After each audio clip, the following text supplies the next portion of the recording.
The gate to the Garden of Eden just found in Jerusalem. Consider discovering a hidden gateway that could bring you to the famous Garden of Eden. That's exactly what a team of archaeologists discovered recently in Jerusalem. Join us as we dive into the fascinating story of the gate to the Garden of Eden, an ancient treasure covered in mystery for centuries. This is a revelation that could transform our knowledge of history as we know it. So get ready to discover the secrets of the past and start on an adventure that will captivate you. The Garden of Eden signified more than just a location. For starters, the phrase Garden of Eden in Hebrew translates to Gan Eden, which means heaven or paradise. The Garden of Eden was a place created by God for mankind's first man Adam during creation week. It became the location where the first man and woman would experience God's presence, acting as a model for the Tabernacle, Temple, and eventual New Jerusalem. There were a lot of trees in the garden, including the tree of life and the tree of knowing good and evil. The garden, which was apparently destroyed during the Great Flood, was guarded by celestial messengers from God, cherubim, wielding a sword of fire that prohibited entrance and turned every way. During the process of making the world, God set up the Garden of Eden as a place for people to live, especially the first man, Adam. On the third day of creation, God made plants that would bear fruit. He watered them with a mist, which could have been a heavy dew since there was no rain to water the plants. Then God made Adam a garden home where he could learn the skills he would need to subdue the earth, which was his job. God made a big river run out of Eden to help people farm the land. This river split into 4 rivers to cover the whole world. God put 2 trees in the middle of the garden, the tree of life and the tree of knowing good and evil. The second tree had food that was not allowed, so God's first rule was to stay away from it. Aside from that one tree, the man, his wife, and the animals had food from all kinds of plants and their fruit. Then God put Adam in the garden and told him to take care of it. Then God told Adam that he couldn't eat from the tree of knowing good and evil. Adam had all kinds of animals come to him, but none of them was a good fit.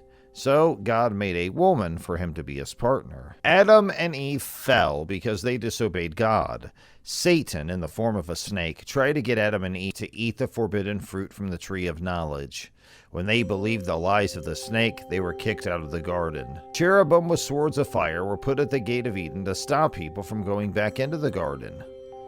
Since the garden is in the middle of everything, and the eastern gate is described, the sword of fire that turned every way seems to leave the garden with a back entrance. The landscape is hard to see, but it was mostly hilly, and 4 river bottoms led away from it. Flaming sword comes from words that mean burning wasteland. If this was true, a no man's land kept people from getting to the beautiful paradise. God made a garden in Eden, which is also known as heaven. Since the Hebrew version of Genesis has a word, the garden was planted in Eden, but it is not the same thing as Eden. Since the word Eden means paradise, it was a garden in the paradise area. It's not clear if Eden was a physical name for more than just the garden, or if it was mostly just the garden. Based on how the word Kadam was used in the future, this was in the direction of the sunrise. Since his people were kicked out of the eastern gate, they have been told to face east to find their way. Since the finished creation, or man, was east of the garden, it was possibly in the middle of the earth's landmass. When God told people to fill and rule the world, all of creation was in front of them at the top of the world. Out of Eden, which was at least a hill, if not a mountain, a big river flowed and split into 4 smaller rivers.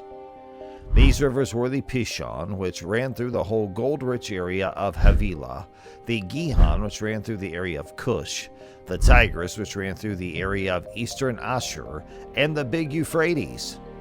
The places named for the first 2 rivers, Havilah and Cush, are to the south of what would become Canaan.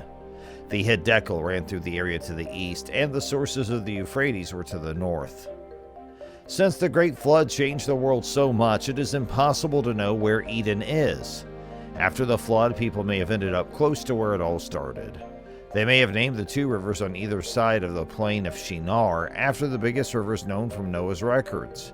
By God's plan, this part of the world is very close to the center of the Earth's landmass. When God wanted to talk to his people again, he told them to make a movable dwelling place where he could show himself. This big tent would have a room inside it that was filled with things from Eden.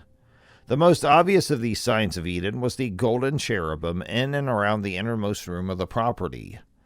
On the thick blue curtains were stitched 2 angels facing each other. The top of the Ark of the Covenant had 2 smaller golden angels facing each other. The cherubim remind me of the guardians who watched over the yard, especially the trees.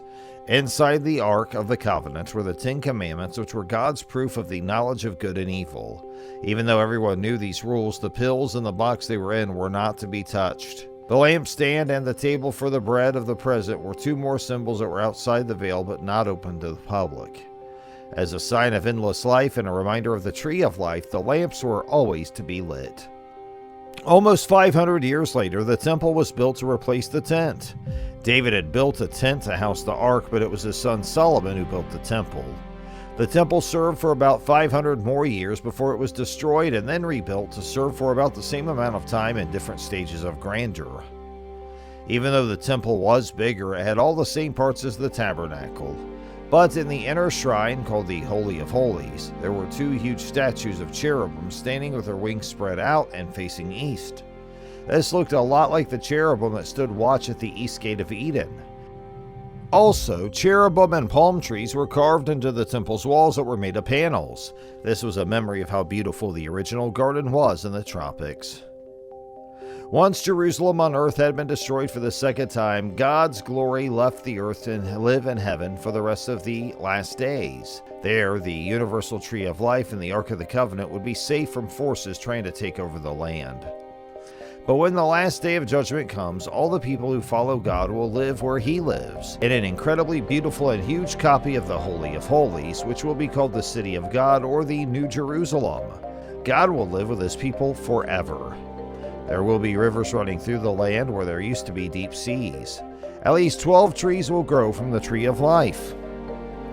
There are a few references in the book of Ezekiel that are thought to be allusions to the Garden of Eden, though it is not expressly named.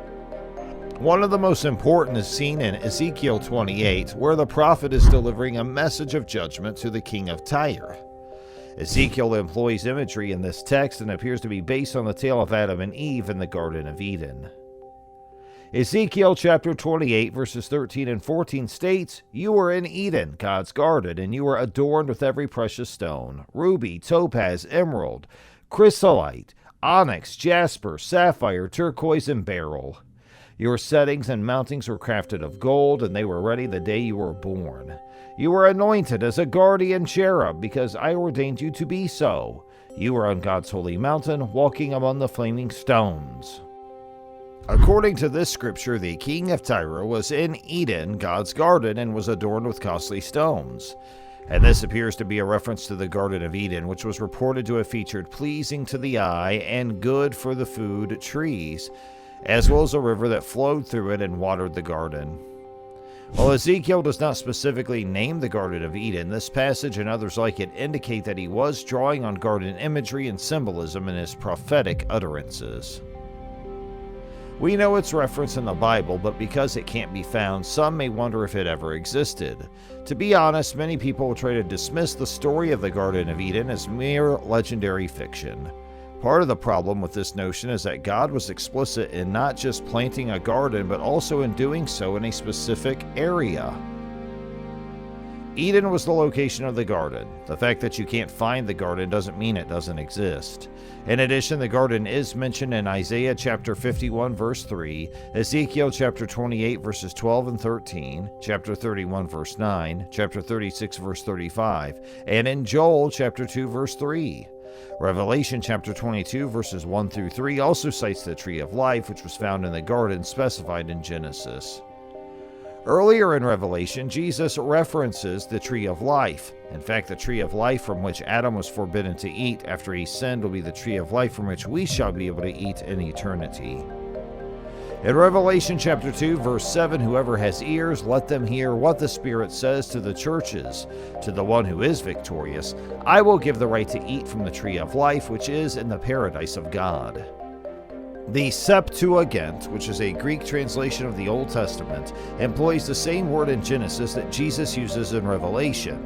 It is mentioned in the beginning by God the Father. In the end, Jesus mentions it.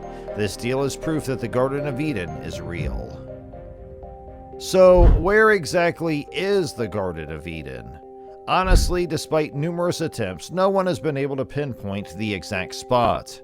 What we do know is that Paradise Lost will be replaced with Paradise Regained. God's goal of perfect friendship and communion with those who love Him will be achieved once more, and this time it will remain forever. Regardless of the numerous views and beliefs about the Garden of Eden, one reality stands above all others. Will you be there to witness it? God has made provision for you to eat the fruit of the tree of life in eternity, regardless of the exact location or whether we ever find it. Regardless of where you are, let us ensure that you are one of the overcomers so that you can also enjoy eternal life in paradise. Thank you for joining us on this amazing journey of exploration. If you're as fascinated as we are by the story of the gate to the Garden of Eden, then please make sure you subscribe and turn on notifications so you never miss an update. We also would appreciate you liking our video, and if you want to help us bring you more exciting stories like this one, please do give us that thumbs up and share this video with all your friends and family, and also those who would also be curious to know more about the Garden of Eden or any other stories as we share with you right here on our channel. Hey, who knows what additional wonderful secrets await to be discovered? All you have to do is stay tuned to find out. Thanks for spending part of your busy day with us, and we look forward to catching up with you in our next video. Have a great rest of your day, and thanks for watching. Thanks for watching.